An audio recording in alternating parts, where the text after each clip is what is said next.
Good morning, everybody. It's bright and early on a Saturday morning. No, I don't know why I'm up so early. Probably because I have things to do and I'm very freshly out of bed. If you can tell, I rolled out of bed at 7:30 and it's only like 8:10 right now, so yeah, I'm not really with it yet. I haven't eaten breakfast, but I am drinking my tea. It'll give me some energy. But I felt like talking to a camera this weekend about what I'm doing, probably because I need some motivation for actually getting things done. The weather is absolutely beautiful and I have this temptation to just sit around and do nothing. So I'm going to talk about reading and garden stuff today. Reading stuff first. Today is Dewey's 24-hour readathon, which I'm not officially participating in. I wanted to, but at a certain point I thought I wasn't going to have any time to read. Now I do, and yeah, I guess I'm sort of informally participating in the readathon. I don't have a TBR. Well, I have reading plans, that counts, right?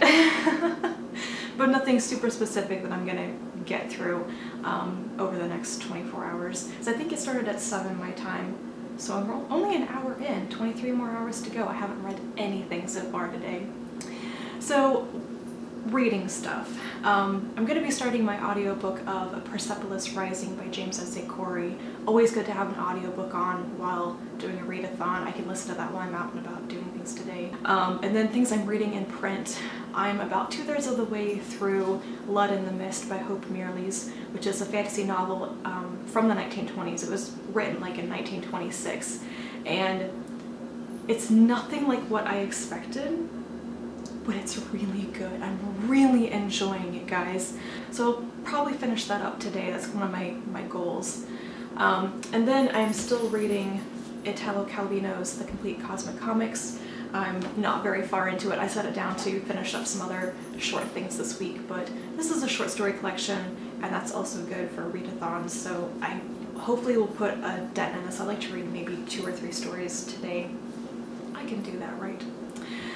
And then, for my reading plans for after that and the rest of the weekend, in April, I've only been reading books that I own, and I want to keep that up. And so, even though this is the end of April and I'm going back to the library in May, because I have some books I need to read for award nominations and such, I thought I would end the month by starting the 5 oldest books on my Goodreads to-read list that I own copies of, just to get them off of that list. So I'm planning on just reading a couple chapters of each of them. I'm not aiming for anything more than that. Just starting them will be enough. So they are Robert Holdstock's Mythago Wood, which is a World Fantasy Award winner. That's why it's been on my TBR for like 4 years.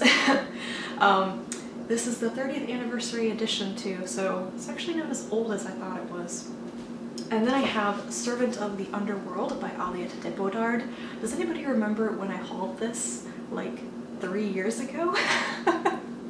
Fun fact, I have gotten rid of a bunch of books from that specific haul, some of them unread. I don't know what it was about that one, but just I got a bunch of books I had ended up after a couple of years not really wanting to read anymore. But this one I do. I wanted to give de Bodard another chance in novel form. I really enjoy her short fiction, but I bounced very hard off of her newer fantasy series. But this is the first book in an older series. I wonder how old it is actually. 2010, wow. It's like 8 years old. So I think this is part of a trilogy actually, and the angry robot classification thing on the back is Aztec Mystery, Locked Room, Human Sacrifice, and The Dead Walk. And I have to say, Aztec civilization, supernatural mystery type thing still sounds really good to me even years after. I don't know why I haven't picked it up since I got it. Then there is Last First Snow by Max Gladstone, which is the 4th book in the craft sequence. This series just gets better and better with time, but I have this weird habit of going a year or more between each of the books. But I have this one, I'm going to try it, I'm pretty sure I'm going to really like it, and then I know my library has the 5th one, so maybe I will or will not continue on with it pretty quickly. Then there is Sister Light, Sister Dark by Jane Yolen. I've read a lot of Jane Yolen. She's incredibly prolific. I think recently she celebrated her 365th book. Isaac Asimov better look out. Don't know anything about this one though. I read a bunch of her like middle grade young adult books when I was a kid. Really liked them.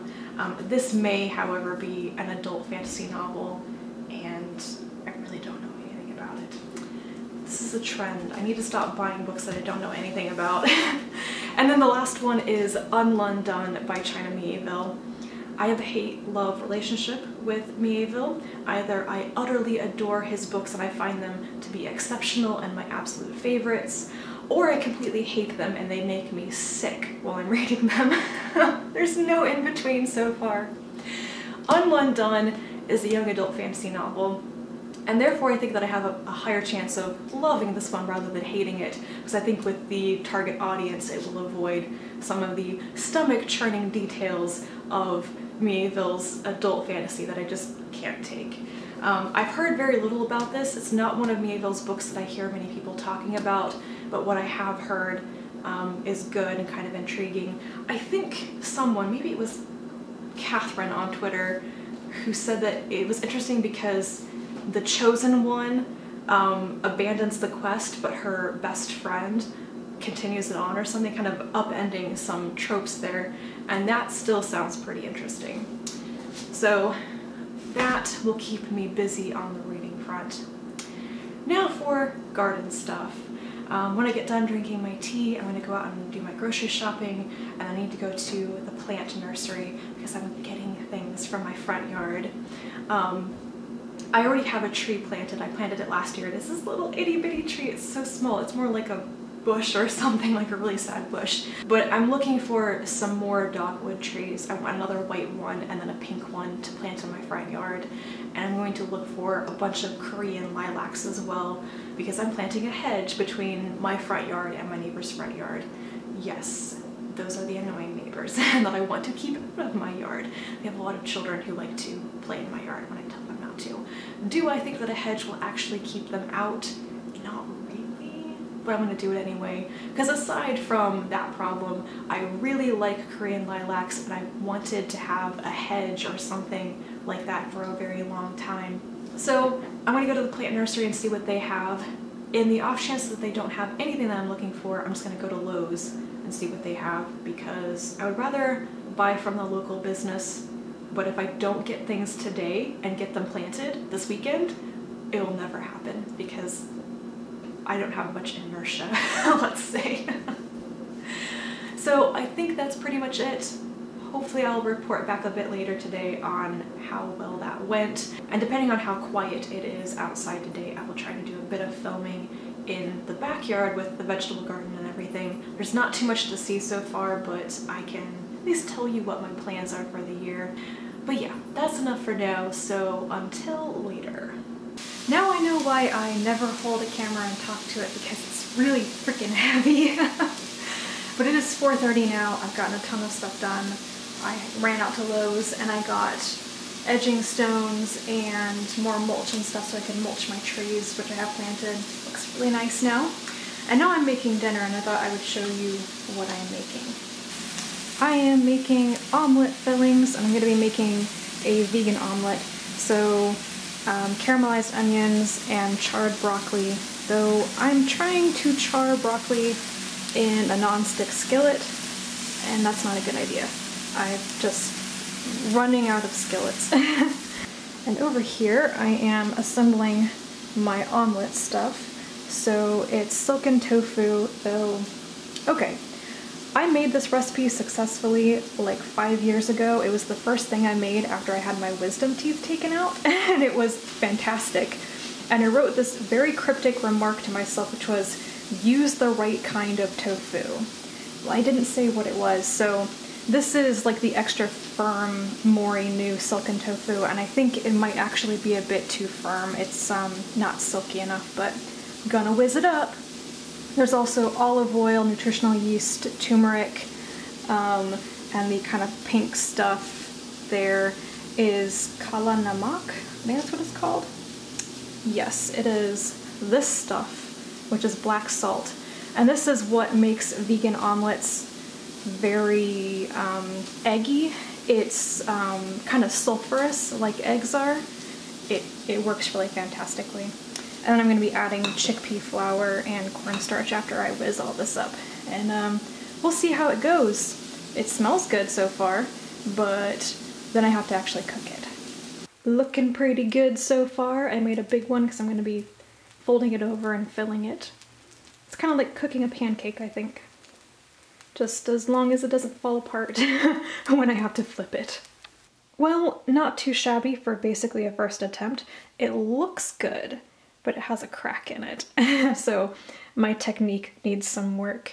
I'm doing the other one now, and then I will eat, and then I will read.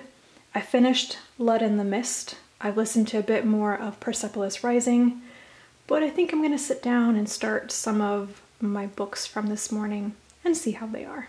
Hello again, everybody. It's bright and early on Sunday morning. I'm out here in the garden. I rolled out of bed early just to do this before everybody wakes up in the neighborhood. This is my favorite time of day. It's dead quiet. It's just the wind. We've got quite a bit of wind today, and the birds chirping. So, garden. As you can see, there isn't that much going on quite yet, and things look a bit rough. I'm still getting things ready. I'm not planting anything in these boxes until the fall. I'm going to grow spinach in these in the fall, but for now I'm going to do trench composting and probably a green manure or a nitrogen fixing crop in them to help replenish the soil quality, because it was getting pretty bad last year. I grew some things in these boxes last year that didn't do that great, and I wasn't sure if it was the weather, because that could have been it, or just bad soil quality. So this middle bed is garlic, which will come out at the height of summer. That will be replaced with green beans, which is what I usually do. And way down here, I have this covered up with fencing to keep cats and birds and stuff out of it. You can see down there, that little thing down there, you can barely see it. I have 4 purple kales in there, and then these like really spiky things, that is spinach sprouting. There's more towards the middle of the bed. Once the spinach is a little bit bigger, I will take this off. I've had problems with cats digging up my seed or birds eating it, which is probably why I have lost a lot of spinach in the past. Then this bed, there's still weeds in here because I don't want to pull up my stuff.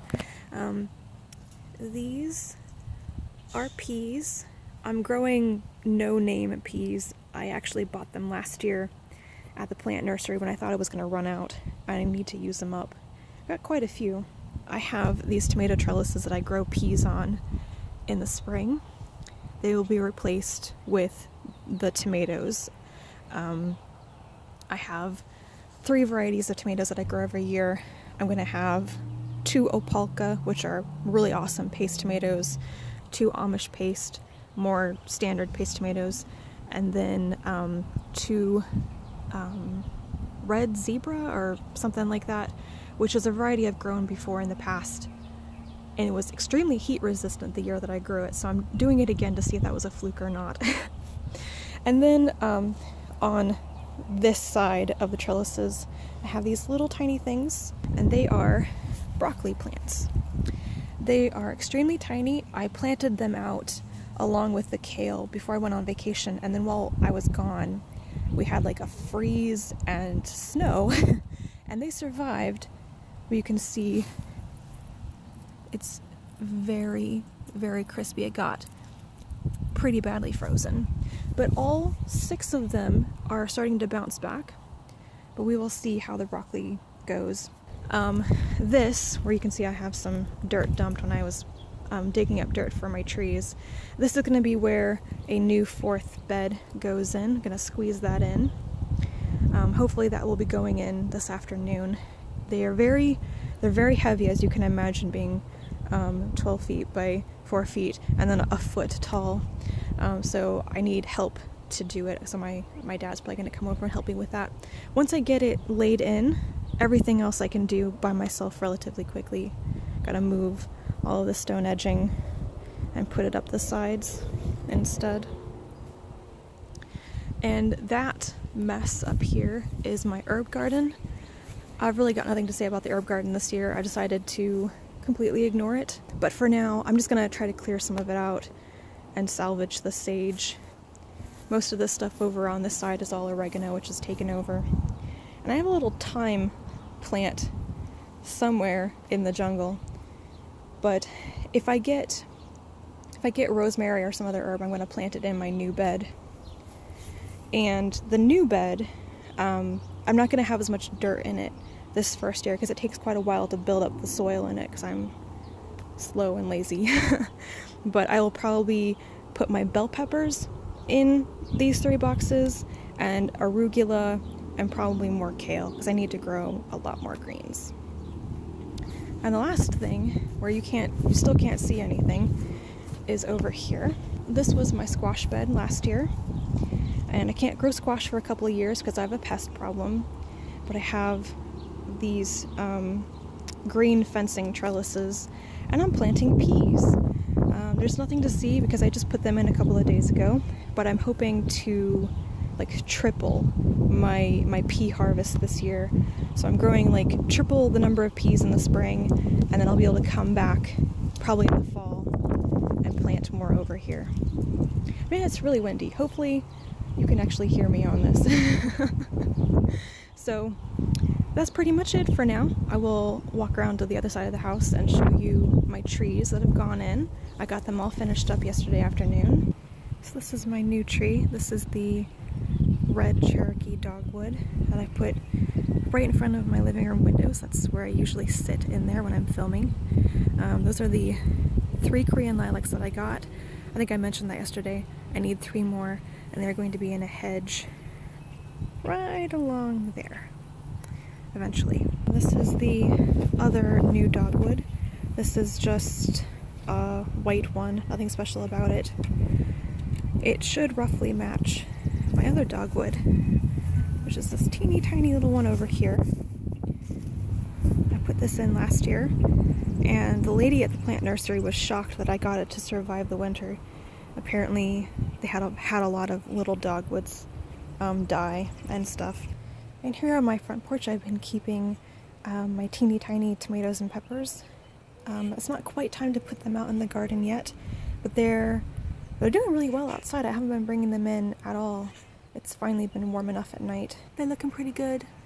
Before I went on vacation in early April, they were so tiny I thought they might actually die. I'm not sure why. I've never had such difficulty getting tomatoes to grow from seed, but they are looking pretty good. The peppers are still very, very tiny. I think it hasn't been quite warm enough for them. And yeah, that's pretty much it for the garden stuff. But wait, there's more. While I'm up and talking coherently, how did Dewey's 24-hour readathon go? It ended at 7 a.m. this morning. I was not awake. I think I went to bed at 11:30 and I read all the way up until I couldn't keep my eyes open anymore. I think I only read about 350 pages though, which is not anywhere near my best, but also not shabby at all for a day when I was doing lots of other things outside and I didn't have that much audiobook time. So I finished Blood in the Mist by Hope Mirrlees. It was really great. I listened to 3 hours of Persepolis Rising, which was about 103 pages, I think.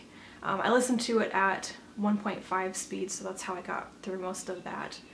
I read about 120 pages of the complete Cosmic Comics, which was also pretty good.